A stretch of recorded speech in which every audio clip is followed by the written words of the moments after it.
Herkese salam. Bugün sizinle profesyonel konstruktörün bilmeli olduğu bilgiler hakkında danışacağım. Birincisi, profesyonel konstruktör bazı qəliblərin qurulmasında istifadə olunan düsturların səbəbini və məntiqini anlamağı bacarmalıdır.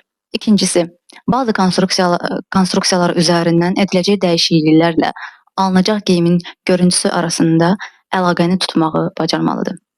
Üçüncüsü, fotodan veya eskizdən analiz edərək istənilən geyim modelini bazı qəliblərin üzərindən modelləyərək almağı bacarmalıdır. Dördüncüsü, primerka zamanı, yəni ön sınama zamanı alınan xırda qüsurları aradan qaldırıb, onları lekalı köçürüb, lekalı ideal versiyaya gətirməyi bacarmalıdır. Altıncısı, təbii ki, qəlibləri bütün ölçülər üzrə serialamağı bacarmalıdır. Yeddincisi, ümumiyyətlə qeyri-standart və çox böyük ölçülərin konstruksiyasını qurarkən həmin o bədən xüsusiyyətini vizual olaraq anlamalı və həmin xüsusiyyəti konstruksiyaya düzgün şəkildə köçürməlidir.